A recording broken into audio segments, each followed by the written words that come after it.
Welcome everyone to Screams After Midnight. I am Peter, and joining me as always on episode 501 of Screams After Midnight is Tim.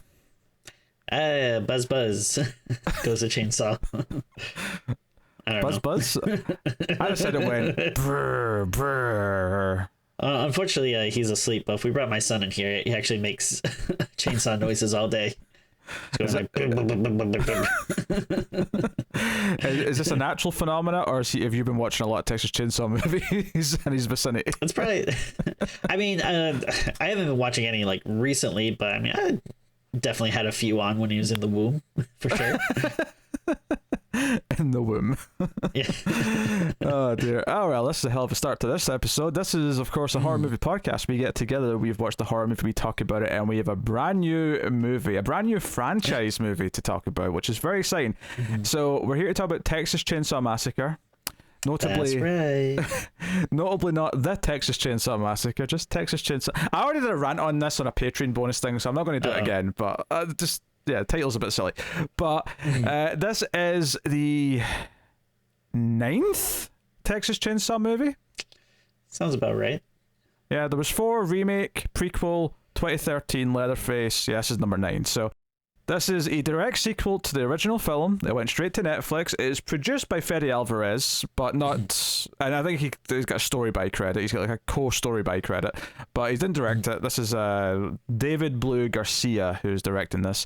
It is back in the town that the original Texas Chainsaw was kind of set around. Although you didn't really get into a town in the original. You visited the petrol station and you went to their house, but you went over in a town square in that movie. But No. Yeah, but this is about a group of young characters who are going to this town because it was dirt cheap to buy up all the property in the town square. So these youngins have done this, and they're going to like put up a fancy art gallery. They're going to put up a restaurant and a movie theater and a comic shop and all the rest of it, and make it their own little paradise away from the city. I'm saying that a bit eye-rolly. It's kind of like, it's not presented in a sort of malicious way. They seem fairly well-intentioned.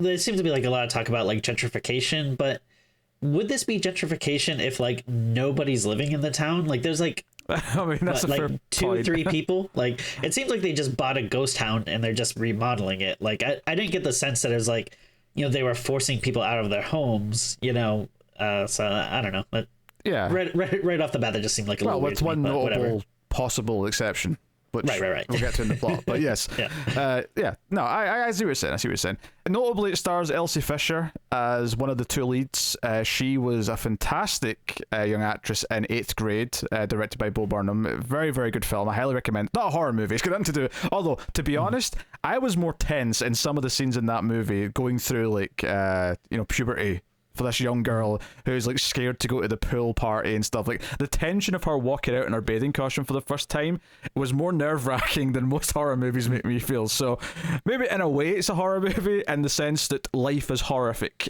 and it was very true to life. She plays the younger of 2 sisters. She plays, I think it was Lila, and her older sister's Melody, and they're our leads here, and they're 2 of the characters that are coming to... Well, I mean, it's the older sister really, the younger sister's just kind of tagging along. But they're here to fix up this town, take over stuff. They've got a bus of people coming in, investors, who are also all young people. Maybe that's the most unrealistic thing about this movie, that all these, like, I mean, are they even millennials? They may just be Zoomers at this point. I feel like you always see these news stories about like how like, oh, like younger people can't afford houses, and like, kids aren't buying houses anymore or whatever. And like, I mean, maybe they should be looking at these kids. Like they clearly know what they're doing. They bought a whole town. I mean, Matt Damon once famously bought a zoo, and these kids, they bought a town. It wasn't just Matt Damon though. I believe it was We Bought a Zoo. So it was him and whoever played his wife in that movie. And I mean, spoiler alert: the wife is dead, like pretty early on. What? What was Leatherface hanging around as well in that movie? Probably. Is that how she went? So, I mean, that's the setup of why everyone's there and why there's a lot of fodder, because there's this bus of like investors coming in who are all young, hipster people. But of course, there's Leatherface is going to pop back up and start killing people. We'll get into the specifics and spoilers. We'll start in spoiler free, of course. We will warn you before we go into spoilers. We'll give some general thoughts and impressions before we go into things. But that is the main vibe. And we've heard a lot of possible negative buzz for this. There was a lot of rumblings early on that this was not very good, and that's maybe why it went straight to Netflix. Now, admittedly, the bar was so low from like attractive young Leatherface from Leatherface, the last movie that was released in this franchise, that it'd be hard to be worse, is what I'm saying. Yeah, it started off with a bar low and then goes straight to Harlow, because that was the name of the town. That was my life flashed before my eyes there, I'm not going to lie. One thing I will say before we just get into like what we thought of the movie is, do you know, Tim, this is the first franchise in Screams After Midnight history that we have now done 2 new movies of when they came out, like as their brand new releases. 'Cause we did Leatherface when it came out in 2017, and then we're doing this. This is the first franchise to hit 2 new releases in our lifespan. Wow. That we've done. I mean, had we done the new Paranormal Activity last year when it came out, that would have maybe technically won first, but we didn't. We'll probably still do it at some point, but we've not done it yet. So this is first. Okay. Interesting. I did not realize that. Yeah. Maybe. Wait a minute. What about The Conjuring? Okay. Not. I got your ass. Okay. Well, I'm thinking of like franchises that were already long pre-existing. Yeah, okay. Pre-existing. Yeah. Like gotcha. Conjuring was only on its second movie when we started. Okay. Right. That's fair. Yeah. Okay. That was a fair point. No, you made a fair point. But I'm thinking out of stuff where we went back and did the whole franchise. So we did all the Texas Chainsaws, we did all the Friday the 13th, so so on and so on. Like all those franchises. This is the first one that's had 2 entries since we started the show. So just I thought I'd throw that out there. But regardless, Timmy, rip my pants and call me shorts. What did you think of Texas Chainsaw Massacre 2022? Oh boy. Yeah, this is a weird one. Cause like you were saying, that there was like a lot of negative stuff coming in, and I think we talked about it a little bit before. I think we're kind of on a similar page where we didn't have huge expectations, but we were kind of expecting a train wreck. So at least for me, I was a little excited because I thought like, oh, this is going to be like it's not going to be good, but it's going to be like a wild, crazy ride. And I mean, unfortunately, we don't really get that. I was actually kind of surprised with the movie. It's not good. Like, let me get that out of the way and say it's not a very good movie by far, but maybe because like my expectations were super low, maybe a little pleasantly surprised. Again, not a good movie, but I do think the one big thing that it has going for it is, I thought like a lot of the kills and the gore were pretty good. A lot of the story and the characters are like very stupid and ridiculous, but it's in a weird place where it's not like so bad, or like the performances aren't like, super cringy that it makes it like a fun bad watch.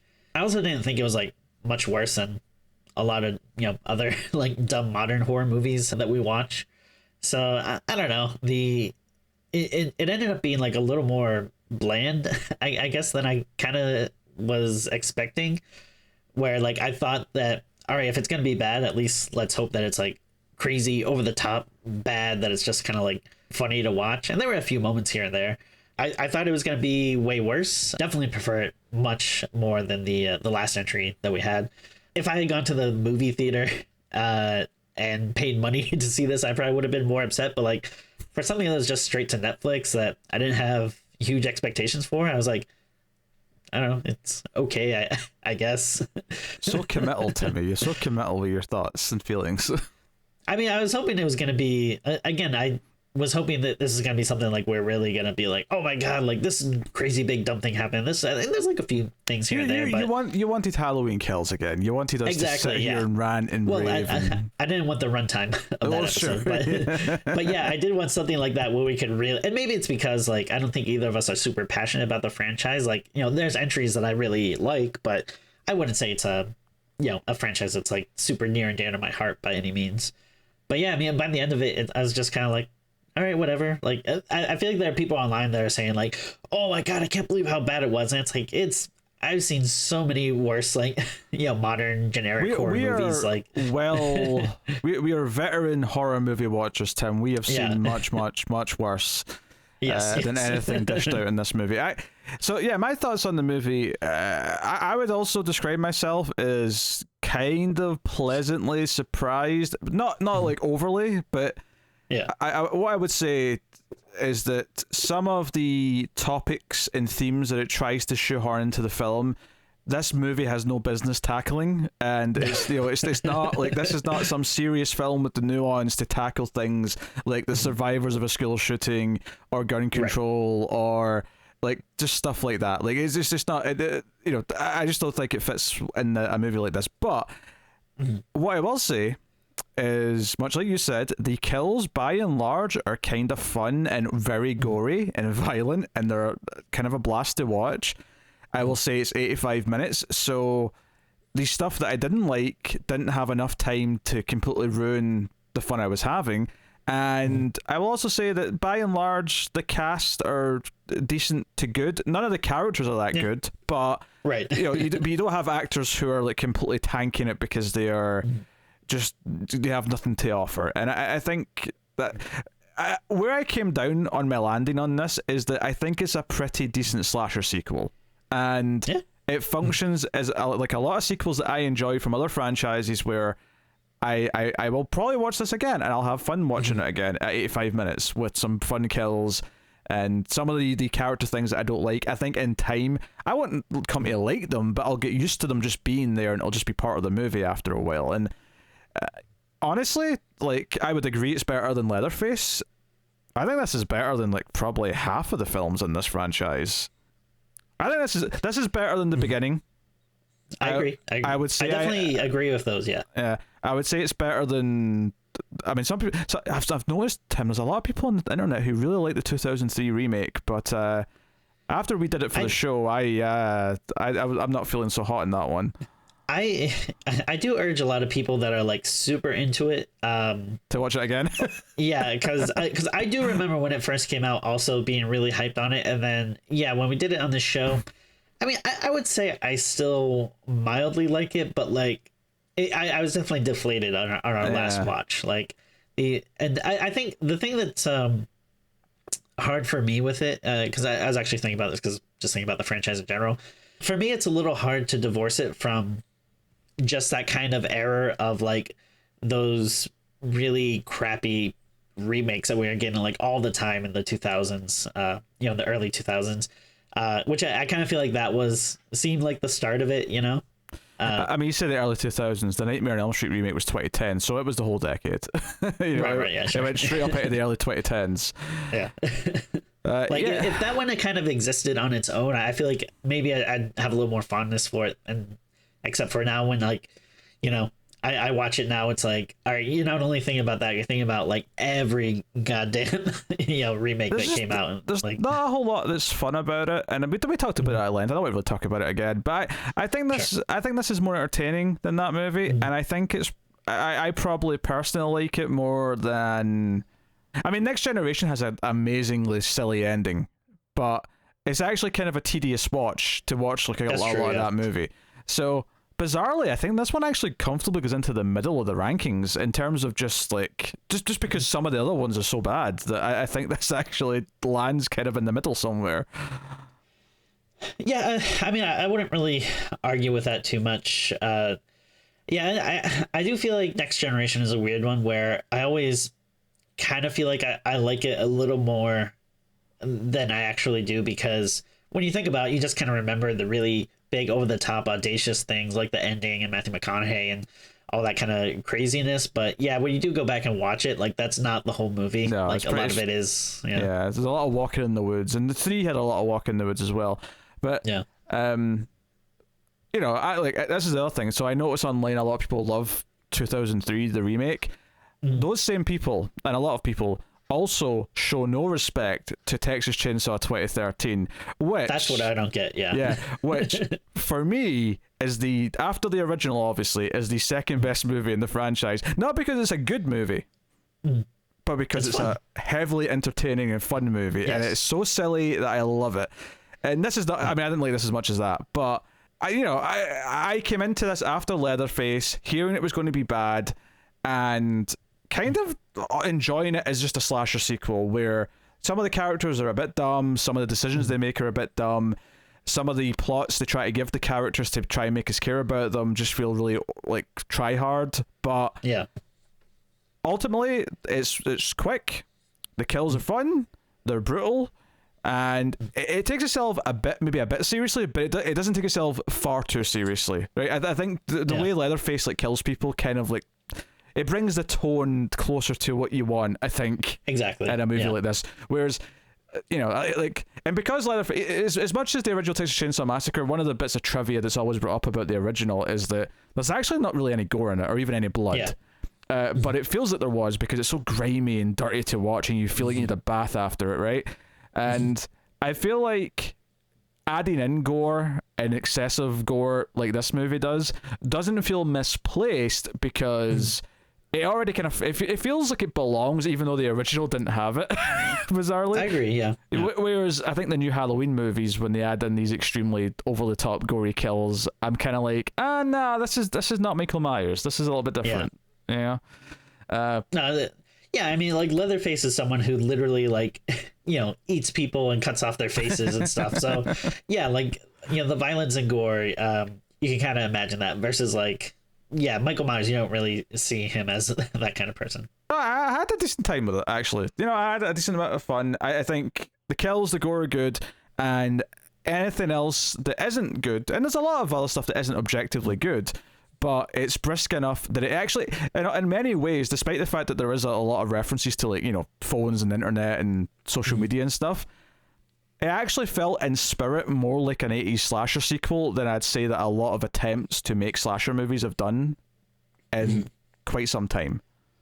Yeah, no, I'd agree with that. For better and worse, bizarrely. Like, also for the faults as well as the positives.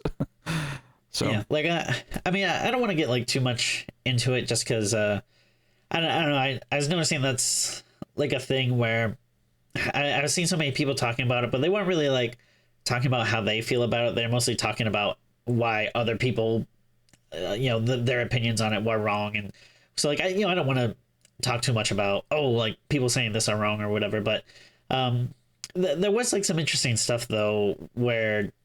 Yeah, I feel like a lot of people are making like these complaints about like, like these characters are so annoying or so dumb or like they don't have enough characterization or whatever. And I don't know, that's just kind of weird to me because it's like, I don't know, like how many like dumb slasher sequels like have you watched? Like, yeah, like a lot of the times the characters are dumb. Like you kind of want them to be dumb because you want to see them get killed, And also like, if you want more characterization, like, yeah, I mean the characters were kind of the worst part of the movie. So like. Like you were saying, like, yeah, it's 85 minutes. So even that stuff that you don't like, it's like, boom, boom, boom. It's kind of done quick. Like, I don't know. I don't really want to see more of these people that much. Like, I don't know. I think obviously there's examples of horror movies that are good at building the characters and making you care. So you're sort of tense. Whereas this is a movie that's got a body count.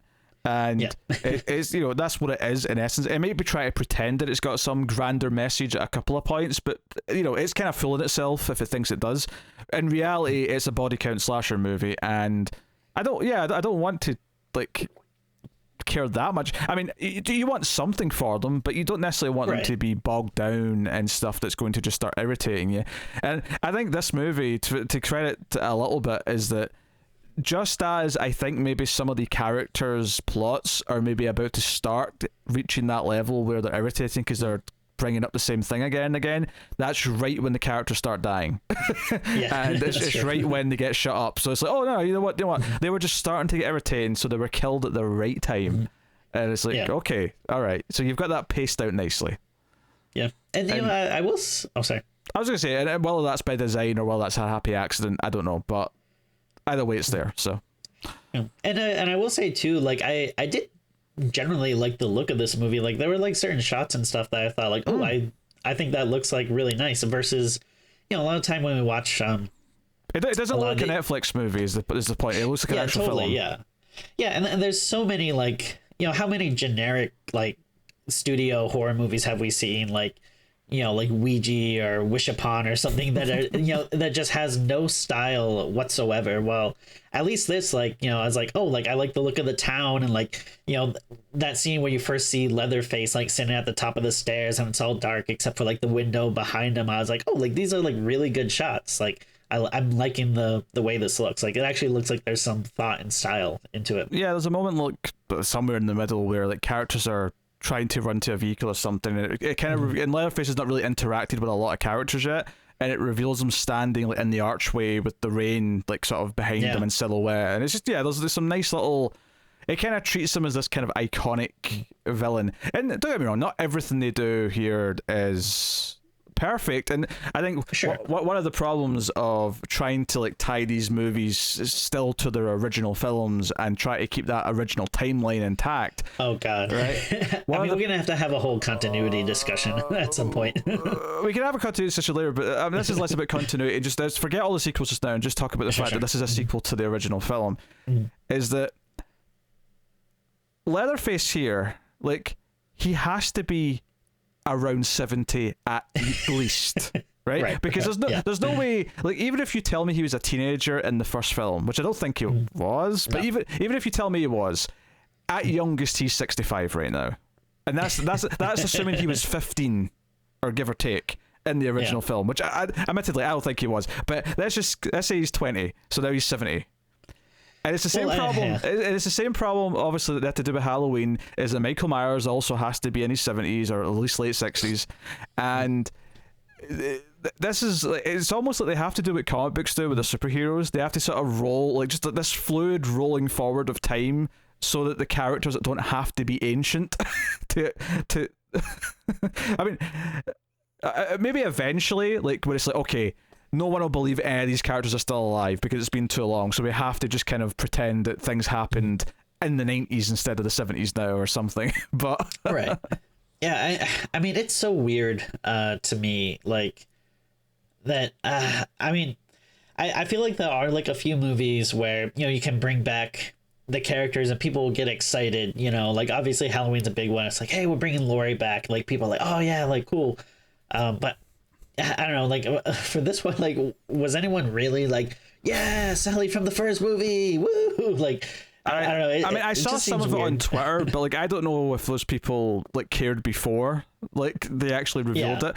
Because the two couple of thoughts I have on this is, one, Sally's inclusion in this is kind of weird. We can't really talk about why until we get to spoilers, but I will say it's not like huge, I guess. To your point there, Sally is not to Texas Chainsaw what Laurie Strode is to Halloween. She's just not the same thing. And Sally as a character isn't really a character that much. I mean, all she really does in that first movie is scream. And that's not a critique of the original Texas Chainsaw Massacre. It's just what she is in that film. She doesn't have a character like Laurie does. So I mean, I like her in the first film, but it's not like... so no one's itching for that. And just something that we discovered right before we started here is, we had been assuming up until right before recording that they got the original actress back, and it was only just as I was looking at IMDb I noticed, oh wait, it's not Marilyn Burns, and then found out that Marilyn Burns passed away in 2014. So it was like, oh, so it's just they've got someone else playing her, and obviously it was maybe it was a weird assumption, but I think all the articles when Sally's coming back, I just took that as, they got the actress to come back for an extended cameo, and so. Which makes the insistence on bringing her back in some way kind of weird, and it does feel like they just want to kind of try and copy what the recent Halloween films have done and have found success with, which is the former slasher like survivor is now a badass who's been training her whole life to take on the villain kind of thing. Yeah, I mean, I'll be honest, I kind of hate it. Like, I don't know, like, I just don't. I think a big part of it is like, okay, if you're bringing back like the original characters, like they have to be old, but which in turn means that the villain also has to be old, which instead of like, if you don't have him there, then you can just kind of use your imagination or have this sliding time scale to just think of that the villain kind of stuck in this permanent like age or whatever. But with having them there, all of a sudden it becomes like, instead of a crazy monster chasing around teenagers, it's like two 70-year-olds hunting each other. And it's not just this. It's like, the Halloween movies, and like, even like I guess it's like a little different, but like Terminator comes to mind as well, like, when you see like old grizzled Sarah Connor, which I mean, I guess maybe fits a little bit more for that, but still it's just something like, well, to be fair to Sarah Connor already became a badass like ages ago in the second movie. That's not a new thing for like her return. True, yeah. If anything, actually, Halloween 2018 and these other movies are actually ripping off T2. It feels more like that, yeah. T2 did this. That was the original one that did it. But with T2, like, not only would it be okay because it was unique to its film and it made sense and it tied into the themes of what it was doing with everything else, but her arc in the first movie kind of felt like it was leading towards her becoming stronger already. So, it followed on, it made sense, and it was fine. And I'm not necessarily against this happening once with Laurie Strode necessarily, even though I don't love those new Halloween movies. But like, now it's just a trope. So when I see Sally in this movie, like, grab a shotgun off the wall and put her cowboy hat on, and she's like, "I'm coming for you, Leatherface." Like, I'm just kind of like rolling my eyes, and I'm just kind of like, like this badass 70-year-old is coming for Leatherface. I don't know. I think maybe the only thing I want to see is maybe like 15-20 years have like a Leprechaun Legacy sequel where you just have like a 70-year-old Jennifer Aniston. Like, imagine her just like having this like a ton of guns, like going leprechaun hunting. Like, that would be pretty cool. Wait, are we at the point where she's going to be 70 in 20 years? Is she already 50? It sounds close. That sounds about right. Yeah, it sounds close. Oh god. Damn. But then again, in 20 years we'll be in our 50s, so I guess that makes sense. Yeah, and she'll look way better than either of us. Oh, probably, yes. No doubt. Yeah. Like, in 20 years we're gonna be in our 50s, but we're gonna look 90, and she's gonna be 70 and look 30. So yeah, so the Sally stuff, we'll get into that more in spoilers, but it's kind of a weird inclusion. Although there is part of it that I do kind of like, but it's interesting. Yes, but I think for people who like her inclusion in this, they're going to not like what I like about it. Oh, okay. Because to be fair, like, I think I see where you're going. Even people who have critiqued, or even people who are praising the film unanimously and saying it's amazing and they love it, because I have seen people like that on Twitter, even they're saying the one thing they don't like about it is what they do with Sally. So we'll talk about that properly in spoilers, and we'll get into that. As far as other spoiler-free stuff goes, I don't know if there's much left other than just to say, honestly, if you like slasher movies, if you're someone who is used to what a decent slasher movie sequel is from the 80s, but not a good movie, just a decent slasher sequel, then like, this is, yeah, like to me this feels like, like the 6th or 7th entry in a series where you're like, oh, okay, that's not too bad. Like, it's not like, usually, the first 3 or 4 entries are the ones that are like really, really good, and then once you get further down the line, it's usually diminishing returns. But like, this feels like a good later entry in a franchise. So I don't know. Yeah, people that are saying this is like horrible, the worst thing ever. Like, I don't know. Have you watched many horror movies? Yeah, but I've seen both ends though. I've seen people who are praising it and think it's like one of the best ones in the franchise. And I suppose in a way I've technically said that, but that's only because I think half of the franchise is shit. Yeah. Like, so keep that in mind. Context is everything here. I mean, let's not beat around the bush. I guess what we're saying is we're right, and these people seem to be wrong. Well, we're experts, Tim. You see, of course, yeah. We got a horror movie podcast where we're yeah. I'm the professor, and you're my TA. Why can't I be, the professor and the scholar or something like that? I could be the scholar, but no, I'm the TA. Full spoilers from this point on for Texas Chainsaw Massacre, the 2022 movie. I feel like it's weird having to specify because it's not quite the same title as the original, but it's close enough that I'm just making it clear. Well, I mean, yeah. Texas Chainsaw 9. That's what we're talking about. Yeah.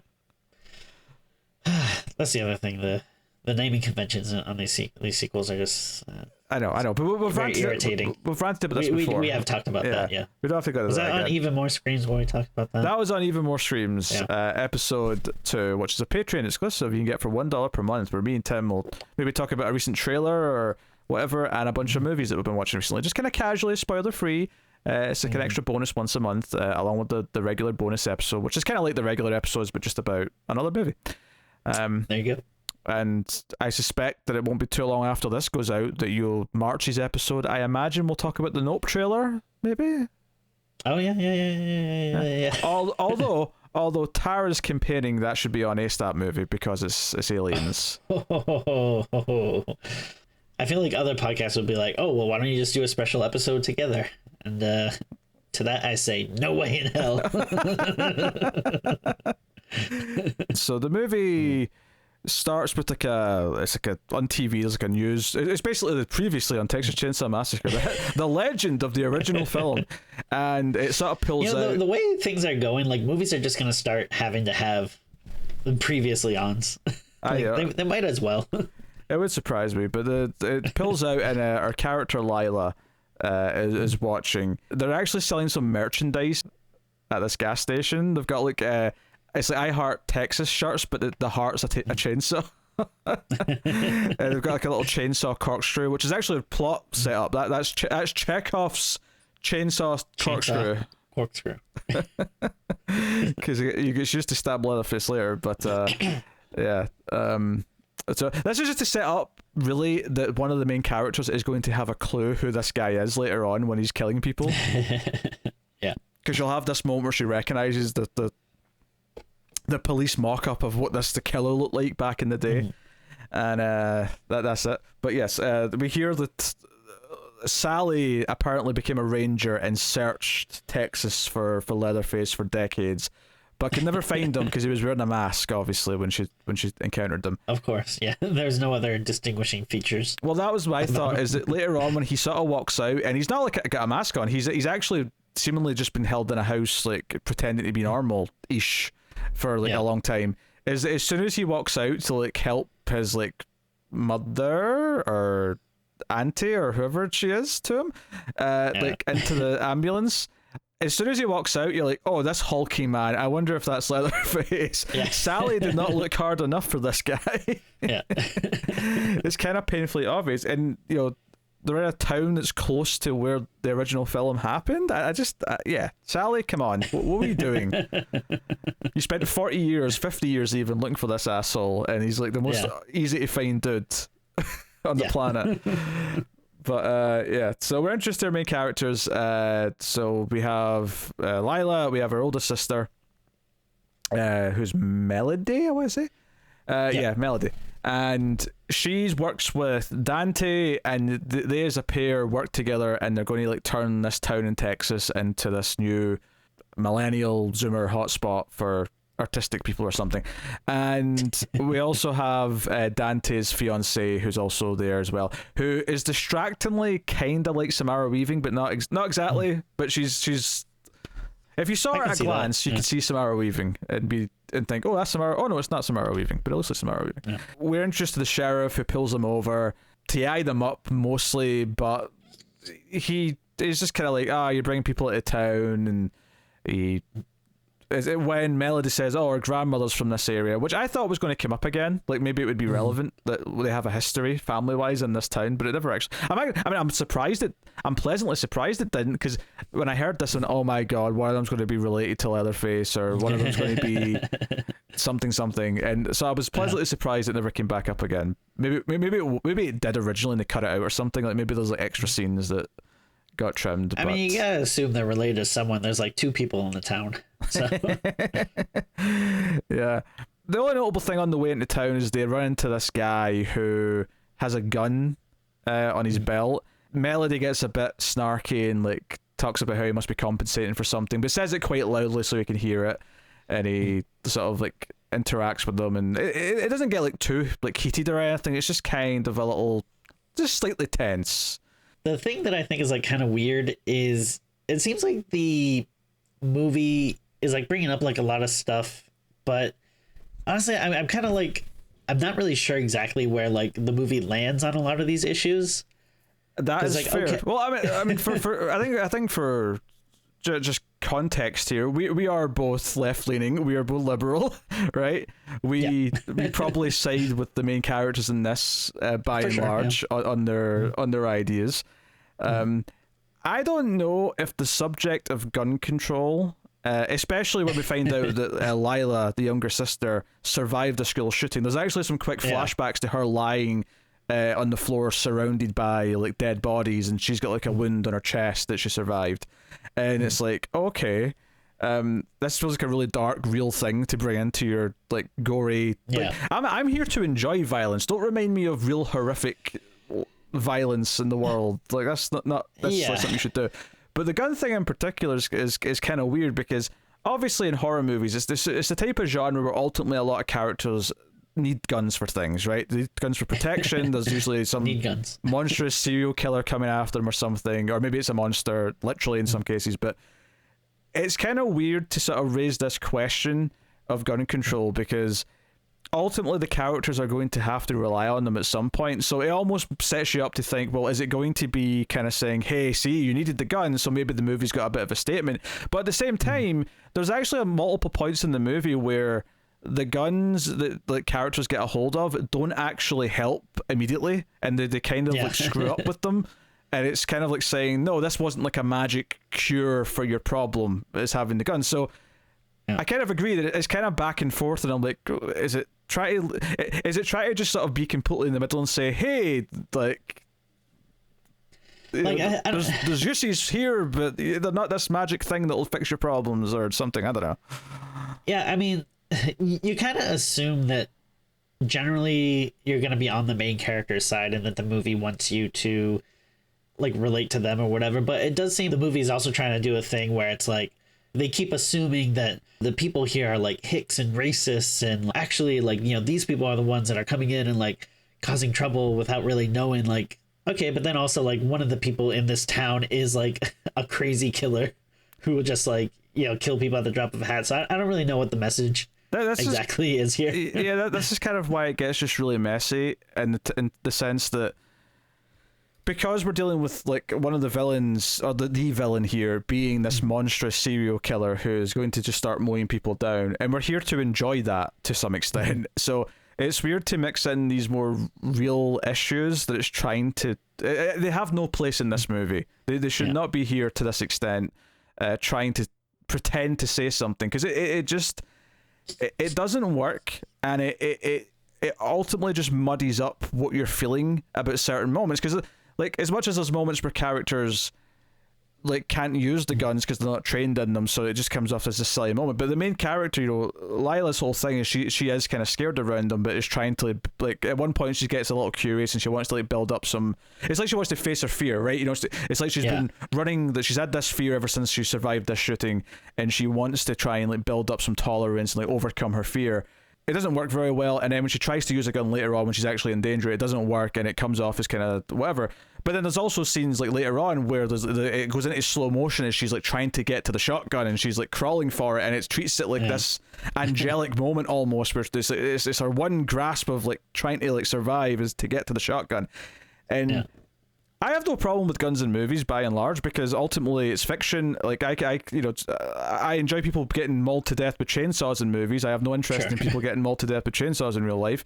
That's fine. Yeah. But it does murky it when you start bringing in the subjects of the real world, and you start to try and at least pretend you're saying something. And ultimately, the movie isn't really saying anything, because it just kind of... It almost tries to just both sides it a bit too much, to the point where it doesn't have anything to say. No, yeah, I mean, I agree completely. Like, I'm not opposed to a horror movie, maybe like, you know, dealing with some of these issues, but yeah, I don't think the 9th Texas Chainsaw Massacre movie is the one to do it. I don't think a slasher movie is I think you can have a horror movie that has something to say, and many do, but I don't think a straight up slasher movie where we're going to be enjoying people being ripped in half with chainsaws is the place to do it. Maybe you could do it satirically, right? And sort of like maybe pointing the camera back at the audience in a way and say, hey, you're enjoying all this violence. Maybe we should question like how we feel about violence in cinema. So you could maybe do something like that, but yeah, I mean, that's like the whole like plot of Funny Games. Sure, yes. But you'll notice that Funny Games has a very, very different and specific tone that is nothing like a slasher movie. Yeah. So, yeah. yeah, so that is kind of weird, and there's a lot of these little moments sort of sprinkled throughout that kind of deal with that. The weird thing is it's like it's a very easy concept. Like these people want to revitalize a town, so they show up to this ghost town. Only Leatherface is still there, so he starts killing them. Like that's all you need. Like you don't have to keep bringing up all this other stuff. Like it's a very simple, easy premise. You get the bodies there, and then Leatherface, starts doing his thing. Like that's it. Like you said, it just kind of like muddies the waters. The more complexity they try to add to it. Yeah, and I don't want to say that you shouldn't try to give your characters like motivations and conflicts and moral dilemmas, because ultimately, Melody, when the key conflict to the movie before Leatherface starts killing people is that when they get to the small town and they go into one of the buildings, and they're supposed to own all the buildings on the street, as they go into the orphanage because they want to take down, there's a Confederate flag hanging outside and they want to take that down. They go into this old orphanage, and this old woman with like an oxygen tank is there, and she's not supposed to be there, and they say, hey, like you're supposed to have left already, like did the bank not make this clear, did so on and so on, and she claims she still owns the house, it was cleared up and she still has the deed to the house, and they're like, that's not possible. She says a few dated things to Dante, who's black, and he's like, okay, we're not playing nice anymore, I'm just going to go get the police to remove you, let's just be done with this. And when they try to remove her, she has a cardiac incident. Or at the very least, she collapses. She needs care. Because it's such a small town, like this little sheriff van is actually also the ambulance, so they load her in, and her son / whoever. And this is the thing: there was no female member of the family back in the original film. So I don't know if this is like, if there's an implication of who this is supposed to be, or if this is just a case of this is someone else they added down the line that is now old. Yeah, I mean, I have that's probably my biggest question, like in terms of like continuity stuff, is like where's the rest of the family? Like if this is a direct sequel to the first movie, like where's the brother, the father, the grandfather? And well, Tim, Leatherface is 70. I think you can write off the father and grandfather. Sure. Sure. But then like now there's this mother character that we never heard of. I don't know, it's just strange. And I think there was an interview that I was looking at, I forget if it's Fede Alvarez or if it was the writer or someone was basically talking about how like technically if you think about it, like the other movies can still be in continuity, because you can just imagine like Leatherface leaving the orphanage and getting into incidents or whatever. And I'm like, I don't know, that just makes it like way more confusing. Like that's like, I can't even begin to fathom that. Like I don't know, I feel like there's just so many questions that are brought up with that. I don't know, I kind of hate this like whole idea of him like being in the orphanage, and because I think like leading up to it, one of the things we were hearing about was that the like part of the story was like Leatherface tried to become a good person, like after the first movie or whatever, he went into hiding and tried to do good, and then part of this movie was like people bringing him back out, which isn't really the case. No, but it's not implied that he was ever trying to do good, or it just implied that he was hiding. And maybe this woman kept him kind of in check, because ultimately her dying, because she dies in the ambulance on the way to the hospital, and that's and he's in the ambulance with her, and that's when he just like, that's it, Killer Leatherface is back, and he snaps the deputy's wrist. And from there the movie plays out. And what's funny is like he doesn't even take time to think about it. It's like as soon as she's dead, he's like, "Well, I'm back, baby," and it's like, within that second, he's stabbing the police officer with his own exposed bone. It's kind of weird, because like I don't think there's necessarily a problem with like a sort of parable about even well-intentioned characters making a mistake, which ultimately that's kind of what happens here, is that so the guy they ran into on the way here, Richter, his character, he's actually the guy who works in town and fixes things up and has prepared all this stuff for them. He takes their keys and says, I'm not giving you these keys back until you prove that you actually do own that house, because effectively you kicked her out and killed her if you don't. And they go back into her house because they can't find their own paperwork. It was back at the office. So they go back into her house and start looking through things, and Melody does find the deed, so kind of implying that there was a mistake made here and that they never legally got this particular building. And I have no problem with a parable of okay, these are well-intentioned characters who effed up, and that can be okay, that can be a learning moment, that can be all these things. But there is kind of this vibe in the movie that is kind of these young, liberal assholes are just taking things from old-fashioned folk and ruining everything for them. And Leatherface just inherently becomes kind of the symbol of vengeance for it, because they killed his mother, so now he's on a rampage killing all of them. I mean, I don't think the movie's actually trying to say this, but you could, if you wanted to, you could read this movie being, if you try and come and take our land from us, you youngsters, we will murder you all. Yeah, I mean, you could read it like that if you really wanted to. Yeah, but it's also so weird though too, because I don't know, on the one hand it feels like you're kind of supposed to feel sorry for this lady, but then also on the other hand it's she was hanging up a racist flag, and she was saying some very outdated racist things. So again, I'm just like not really sure exactly how I'm supposed to feel. She's still harboring freaking Leatherface. Very true. Yeah. She's not a nice person. She's harboring a serial killer. Well, at least someone who committed a singular massacre. It's all about cancel culture. I mean, are we really gonna hold someone to their past? I mean, what Leatherface did is basically when someone digs up someone's tweets from 15 years ago. He moved on. Come on, let's. Yeah, it's actually kind of weird that they're selling chainsaw merchandise for this, because as we've pointed out previously, in the original film, which is the only one in continuity, and the movie implies that as well, the opening news program implies it's just the original that happened. Yeah. He only killed one person with a chainsaw. True. Yeah. Only the one. So it's not much of a massacre. It was a massacre, but it wasn't a massacre via chainsaw specifically. Also, though, the first one, though, it opens with there already being killings in the area. Yes. So, I mean, we can also assume that it's not just the people from the first movie that, would be tied to their for sure, killings. Yeah, and grave robbing and other stuff. They list a few things at the start. And all right, so we know this is a sequel to the first movie, but if Leatherface was a prequel to the first movie, is that technically in continuity?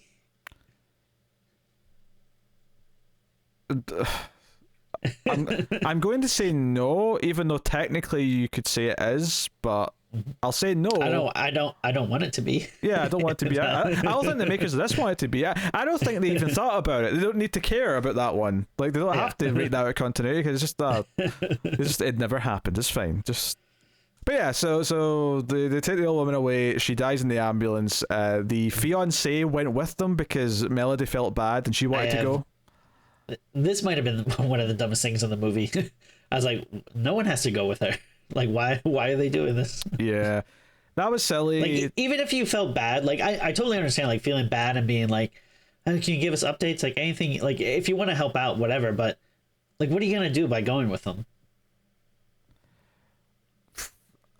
I would say make sure she's not alone, but the big hulking son did come down and accompany her into the ambulance. Yeah. But so there's a whole part here where this fiance is actually still alive even once the van crashes, and is kind of trying to text and call on the radio whilst trying to not, because Leatherface is out back cutting off the mum's face so that he can wear it. And you remember the bit that's from the trailer that everyone remembers, which is the cornfield and the his head popping up. That's not at the sunflower field. Yeah, that's not at the start of this. It's after this sequence of events. But it's in this area that it happens. So that's kind of sets you up for that. The thing that drives me crazy, and I understand it's a movie, you can't, you have to speed things up, but if I was in this woman's shoes, I see what's going on. She tries to play dead. It's I'm gonna play dead for 24 hours before I maybe like decide to get up and make a run for it. She like sees like Leatherface is doing that. She's like, oh no, like I better play dead. And then like, 15 seconds later, she's like, okay, is it safe now? It's like, dude, like wait like a couple of hours at least before you decide to like phone someone or like run away or whatever. Yeah, because there's a moment where like the sheriff in the driver's seat, he starts like, he's close to dead, but he starts kind of like sort of like breathing and coughing a bit, and he's like, just sitting there being miserable. And Leatherface comes up and kills him and finishes the job off, and that's what sort of scares her into be like, oh shit, I need to like, like play dead.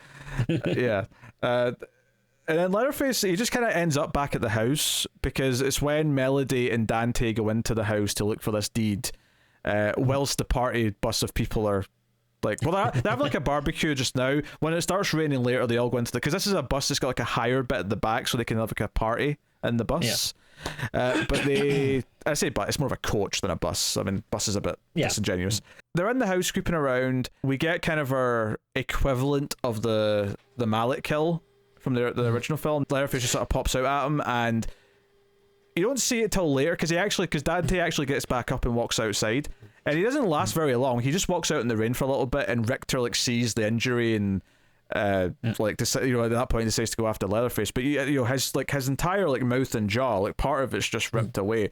And for the record, I have no idea like how much I can show us some of this stuff on the video and the edit. I might have to like either censor or just cut around the actual shots of gore, but so bear that in mind. Like I'm not showing you the best of the best stuff. One thing I actually thought was like a really nice touch with this is they have like a swinging door, so when he goes to attack him, like the door is swinging, so it swings open, and then you see like a little bit of the attack, and then it closes, and then just a very nice like cool little visual touch. One of the things actually, see with Richter, because they're sort of presenting him as this possible menacing figure who's going to be mad at these these city folk coming to my town kind of thing. But he turns out to be a relatively decent guy in the sense that when he sees that Dante is injured, he tries to help him, but then he dies in his arms, and he's like he's like, go call the police, and he pulls out his gun and he goes to try and take out Leatherface. And this is one of the moments where I was saying earlier that his gun does him no good. Leatherface kicks his ass and kills him very quickly. He gets brutally murdered. His head gets bashed in extremely viciously until it's just pulp.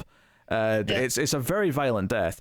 And Melody sees a lot of this from under the bed, and like I said earlier on, he'd taken their keys for both their car and the coach, and he actually tries to like sort of take them out as he's dying because he sees her under the bed. She's like, hey, you can get away. Like it turns out to be like reasonable, and it was a nice little swerve in the sense that for a little while when he took the keys, I thought, is he like taking the keys because he knows Leatherface is going to come and kill them now?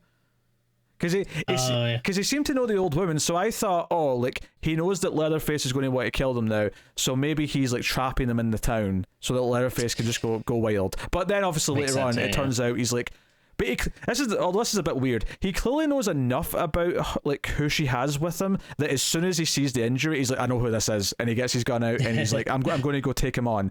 So which makes the fact that Sally couldn't find him even sillier. That other characters in the town were aware that this dangerous guy was with her. All right, so he's the guy that's like fixing stuff in the town or whatever. But again, I'm wondering like how many people are actually in this town? Like again, it seems like it's just the mom and Leatherface. Like and Richter and the sheriff and the deputy. Yeah. 5 characters. There's 5 characters that are still associated with this town. I have to assume that there is like some residential areas that we don't see that still have people in them, or that the sheriff and deputy actually like take care of like multiple small towns, because I can't imagine that this small town with a population of 3 people would like qualify for 2 police officers. Yeah, that's true. It feels a little bit like a waste of some resources there, but I do always wonder like when I'm on like a like a long drive and you're just going like you're like on the highway for 6 hours or whatever, and like sometimes you'll drive by, there'll just be like one house and just like the side of the road, and it's just like like what do those people do whenever like they need anything? Like do they have to drive like hours to get gas or groceries, or like how do they get mail, or if they do need to call the police or whatever? Like I'm always interested by that. Yeah, I guess if you want to be that secluded, you're taking that risk of if there's an emergency, that you are going to be in a rougher spot. Like, it's going to take longer to get to the hospital. It's going to take longer to whatever, you know? But I guess you weigh up that risk when you make that life choice. Yeah. Of course, during all this section of the film, Leatherface starts like pounding in the wall with a hammer, and I'm like, I kind of love it because it's stupid. This is really stupid, and I kind of love it because of that. But it's also really stupid, and that is, you can't just have a new chainsaw. His same chainsaw from 50 years ago still works. I mean, I don't know. Maybe chainsaws regularly work after 50 years of use. What's really weird about it to me, though, is I feel like at the very least he'd have to put in some new fuel, because he takes it out the wall and just immediately pulls on it and it starts working. Yeah, I mean, maybe those older models, they just ran better than, maybe nowadays people just kind of make them and you just, you understand that you're buying this for like 6 months and then you have to get a new one or whatever. Like, maybe this was back when they were made with quality. I feel like either the gas goes bad or just like evaporates over time or something. I don't know. Like, if someone will tell us in the comments exactly. Yeah. But I'm pretty sure it wouldn't just turn on, even if mechanically speaking it was still functional. I'm surprised like they didn't have one of the like characters go like, oh, like, is that using fossil fuels or something? Like, there's a whole section here after Richter's killed. Melody like has to sneak out with the keys, and she can kind of see that he's in a certain room in the house, so she's trying to climb over the staircase like banister, and she actually lands down on the stairs quite quietly, but then looks up and Leatherface is already standing there, and he just throws, I don't know if it's a mallet or a knife or something. He throws something at her, but she falls in. Like a mallet. Yeah, she falls in through the floorboards at the bottom of the stairs, and he comes down. This part's cool. I like this. Yeah, he comes down with a chainsaw, and she ends up in the crawl space under the house, and she sort of tries to like get out, but he's like sticking the chainsaw down through the floorboards. It's a fun sequence. Like, honestly, the actual kills and most of the stalking parts of the kills are kind of fun. Like, this is why I'm saying I'd recommend it to slasher fans. I think there's enough in here to enjoy. Yeah. And this is exactly one of these sequences where it does the first shock one where you're not sure if he knows she's down exactly where, and the chainsaw just comes through the floor. But then there's like a lot of her looking up through the floorboards, and you can see the light getting blocked when he's standing over, and all those little moments. It's very cool, yeah. And it kind of reminded me of Jaws in a way. Yeah, I suppose, yeah. Yeah, like reverse Jaws, where like usually you see the fin coming out of the water, and instead in this one it's like the saw coming down from the floorboards.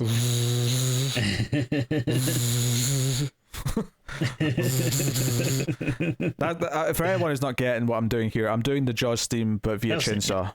Yeah, it's very cool. I liked it. Eventually her sister happens to catch her screaming or whatever and pulls out one of the side things and pulls her out. So, although just before she gets out though, Leatherface cuts the pipe and she gets covered in shit. Yeah. So she gets covered in shit right before she's the golden shovel from Twin Peaks. Dig yourself out of the shit. $49.95 or whatever the price was. So they run to the bus. So they all end up on the bus. They're all hiding on the bus. We get the scene that was teased in the trailer, but obviously it's a big set piece moment in the movie itself, which is him getting on the bus. The driver gets his decapitated. You see the head come back on the bus.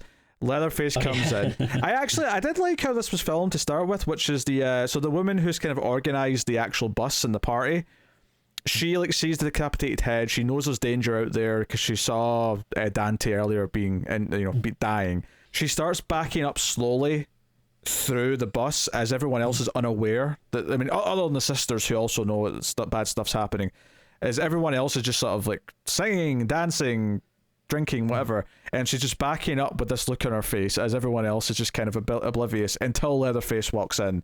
Don't try it, and bro, you'll get cancelled. I still stand by that line. I think it's very funny. Like, it's so stupid and over the top. But I mean, again, like, all of these characters are very like, kind of hipster, millennial, or Gen Z, whatever. He looks like so freaky and scary. Like, if you saw something like that in real life, like in the middle of nowhere, just stepping on your bus where you have nowhere to run, like, yeah, your first thought is not going to be like, yeah, you're going to be canceled. Like, you know, you would be shitting your pants.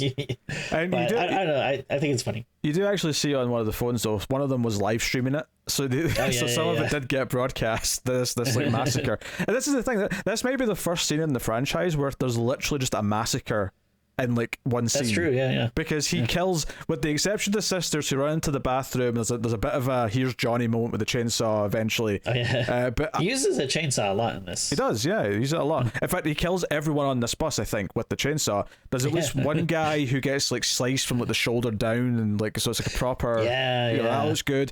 The party organizer woman, she's like trying to crawl out the window, and she gets like cut in half at the stomach, and so you see her intestines like falling out. Yeah. Again, I have no idea if I can show any of this on YouTube. I probably can't. Maybe I'll heavily censor or something. I don't know. But this is a fun sequence. It's it's brutal. It's just him. It's a sort of thing where I feel like a movie back in the day that would tease like a killer in a situation like this where he's got a lot of people in a confined space. Most movies would cut to like an exterior shot where most people actually get out. Like the killer will get a few people as they're running away, but most of them will still get to the exit and run away. So you'll just cut to people screaming and running. This movie actually fulfills the promise, which is no, he is going to murder, with the exception of the two leads who are going to find a way to just narrowly get out.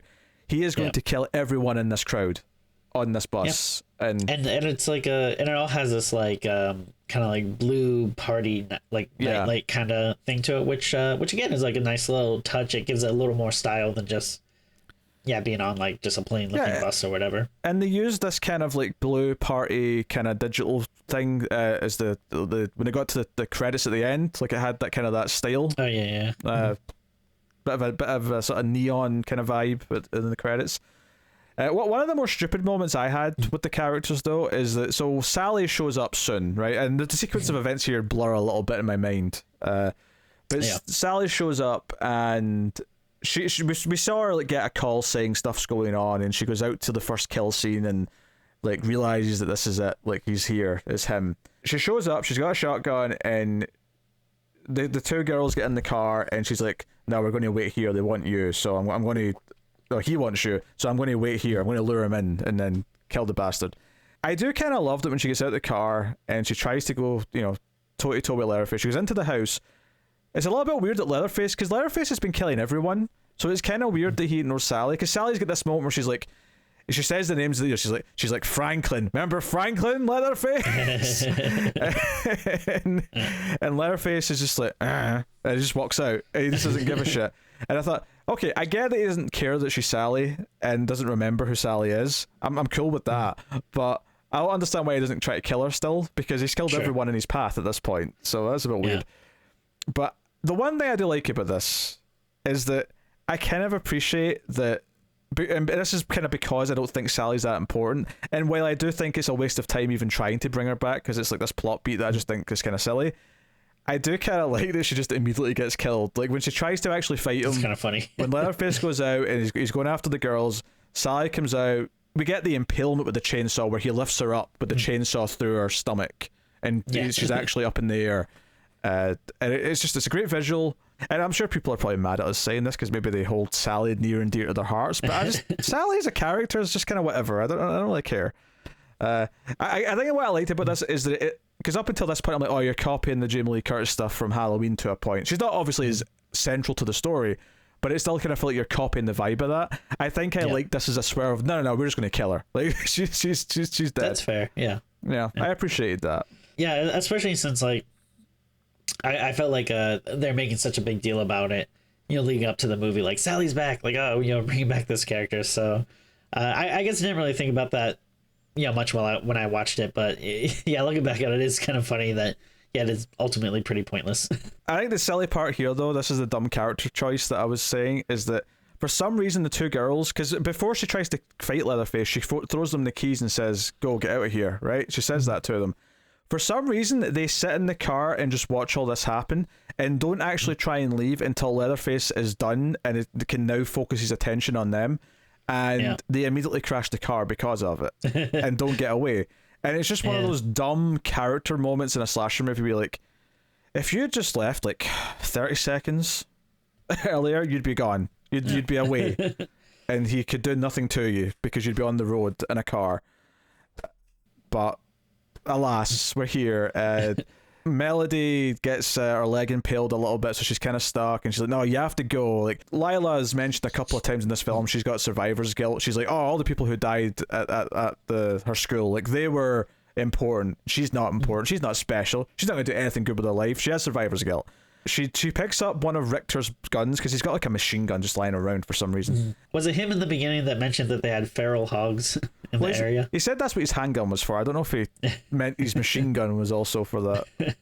But she tries to fire it and nothing happens. And again, I kind of like this. I was kind of like, you were trying to set up this idea that, oh, she has to get over her thing and just embrace the gun. But I kind of liked it when she tried to use it. It was like, no, that didn't save you. You have no idea what you're doing with it. And that's something that I think a lot of like horror movies do, is they'll have characters just immediately know how to fire a gun. So I think it kind of worked that she didn't. And Sally is actually still alive briefly to like throw her shotgun and like shoot Leatherface once, but then she croaks. She finally goes down. They go into a building that's, for some reason, there's like a hole in the floor that leads to like water. I don't know. Whatever. Random movie set thing. Her sister does show up and is like strangling Leatherface at one point, and ultimately they seem to win by uppercutting him with the chainsaw, is the best I can describe it. So I think it's kind of interesting though that ultimately the victory, and I say seemingly victory because it does kind of we'll get to the ending, but it's not the shotgun that ultimately saves them, it's the chainsaw itself. So but she uppercuts him in the chin with the chainsaw and he falls into the water, and then they're like, oh, we survived, we won. And immediately I thought, you don't know he's gone. He went into that water, like he could be anywhere.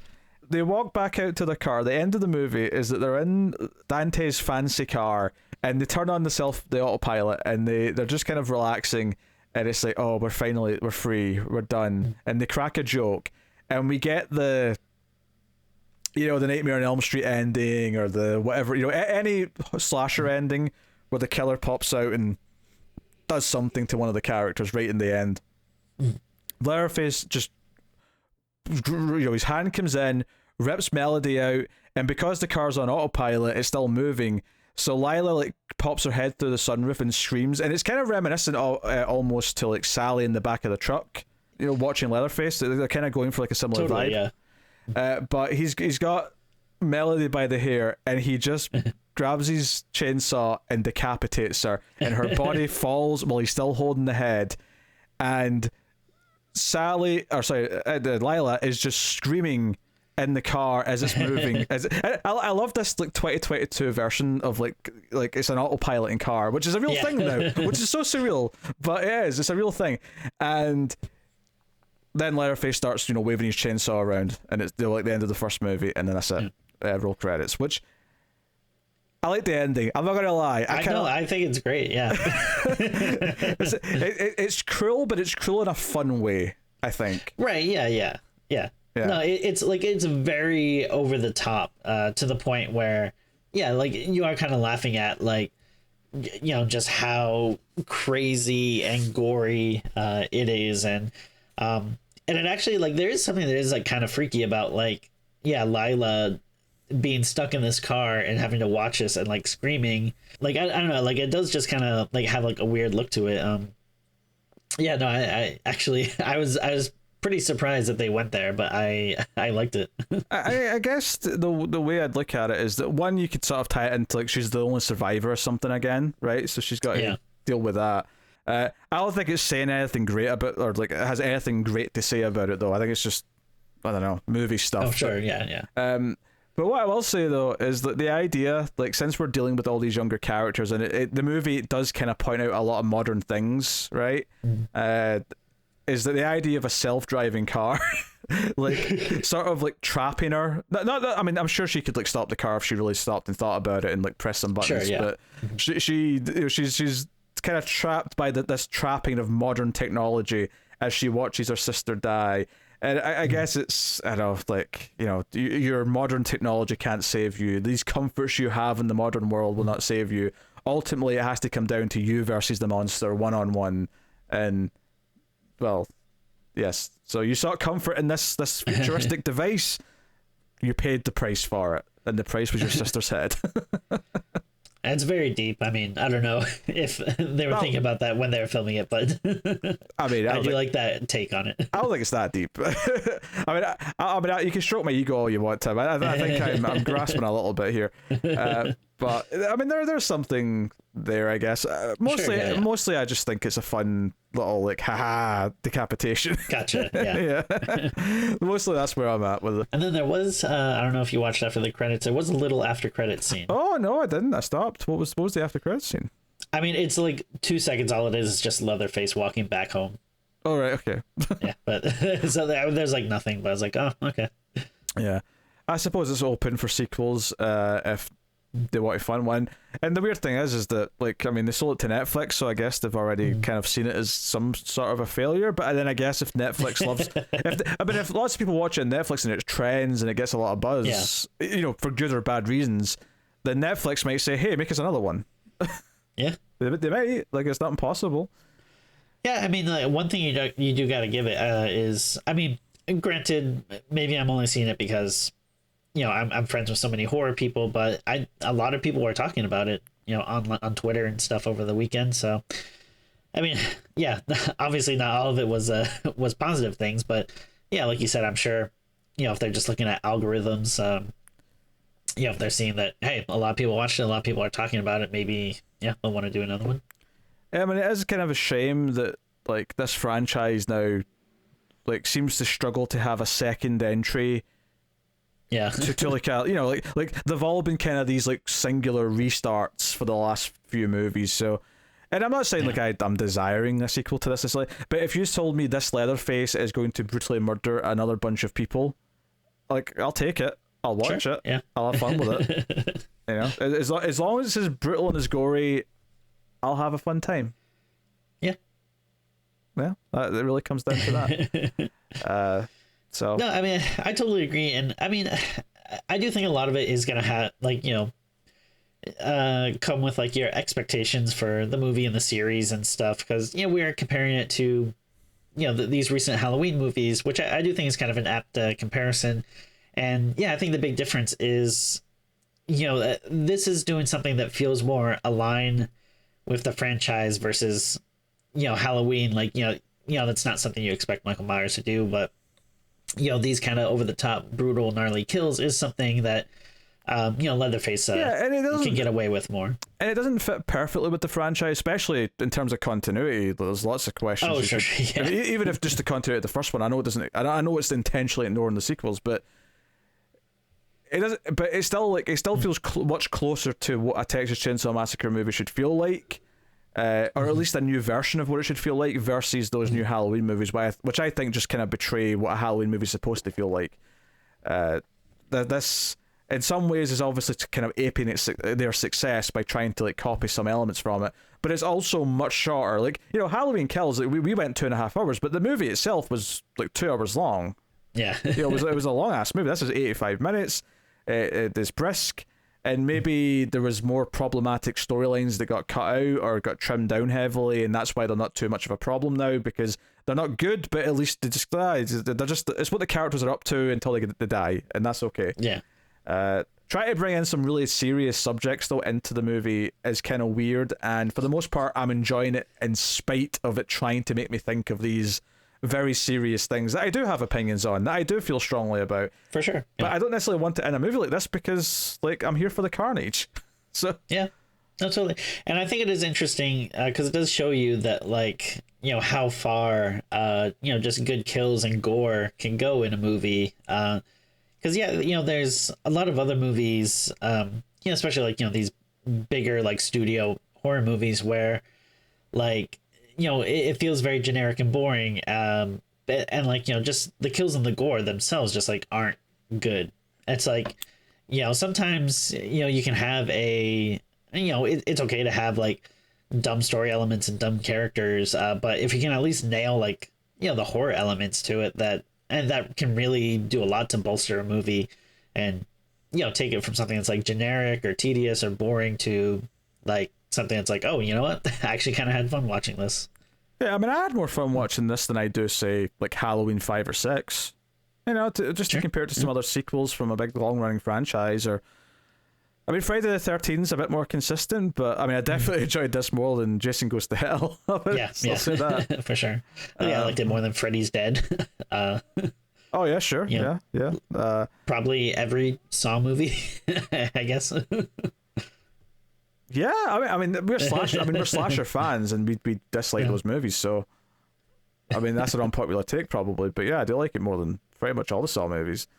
And it probably helps us. It helps this movie in particular that we don't get enough just proper slasher movies anymore. So even though it has even though it has a lot of the faults of like slasher sequels gone by, like, I'm almost a little endeared, even though the faults are a bit, they're a bit different because it's like using these modern things that it's exploring. But it's not really that different to some of the stupidity and some of these older slasher sequels that have characters that are talking about things that were relevant at that time, or just had characters who were obsessed with certain ideas or stuff.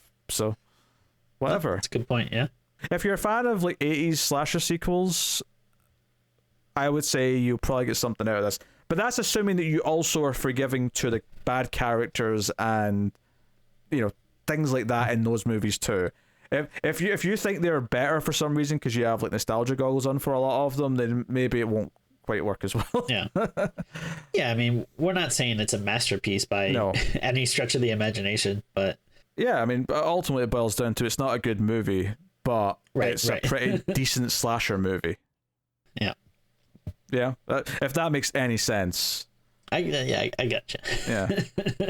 So yeah, I think we can rate the movie then, Timmy. What are you giving it? It is a little hard to rate. Again, because it, again, like, can't go, because I do feel like we surprisingly did have a lot of positive things to say about it, but again, it's not like you can go super high, I think, either. But yeah, I was surprised at how enjoyable it was. It does feel like it's almost down the middle, where it's like, okay, yeah, you do have like some really good kills and gore, but then also some very dumb story and character elements. So I think I'm just gonna go slightly above the middle and do a 5.5. It's certainly not as bad as it was made out to seem, but again, yeah, it's not a masterpiece, but like if you're just kind of not thinking about it too hard, just want a quick fun time with lots of over the top gore and fun kills, and like you were saying, just kind of don't think too much about some of the parts that kind of fall flat, like trying to bring in the serious real life elements and that kind of thing. Just just let it go by as quick as it does in the movie, and then just kind of have a fun dumb time with the other stuff. Yeah, I'm trying. Do I want to nudge it up to a 6? I don't. Probably not. Like I feel like I don't want to sort of say that it's good, but yeah. I will agree with the 5.5, but say that like it's a 5.5 that I'll watch again because I like slasher movies. Sure. Yeah. So there you go. A surprisingly positive, with caveats, but surprisingly positive experience with the new Texas Chainsaw Massacre movie. Fancy that. I will take this time to thank our Patreon producers for the month. So thank you to Tyler Hess, Cindy Palacios, David Sharp, Board Now, Christopher Moy, David Brown, Al Treisman, and Alison M. Fordyce. They are Patreon producers for the month. Of course, you can support us over at patreon.com/MailFuzzTV for as little as $1 per month and get some bonuses for your trouble. Of course, we have 2 monthly bonuses now for streams after midnight. We have the bonus episode, which is just, we'll do another movie review. The next one coming up is The Last Matinee, so look forward to that. We also I think Matt just got a little excited. The Last what? No, Matinee. Oh, okay. Yes. That's so funny. Tim's really enjoying his own joke right now. So yes, that's what's coming up next. That's actually February's episode, although it might actually be a little late and be in the start of March. But the other thing we're doing as well, we mentioned earlier, is Even More Streams, which is a new monthly extra show we're doing as well for Patreon, which is me and Tim will sit down and just talk about all the random horror movies that we've been watching casually, and just sort of like talk about each one for 5-10 minutes, light on the spoilers, and maybe also a bit of trailer, or maybe some big horror news that's maybe happened in the last month. So it's kind of an extra all-round horror show for us to catch up with each other on. So we've done 2 of those so far, and so yeah, there'll be one for March sometime early in the month, I assume. So yes. I remember what month we're on, Tim. All right, I'm just remembering. And hey, who knows? Maybe I'll have something a little special planned for that episode. Tim's not told me what this special thing is, so I'm curious. Of course, you can support us for free by simply liking, subscribing, dinging the bell for notifications, all that jazz. Helps out a lot.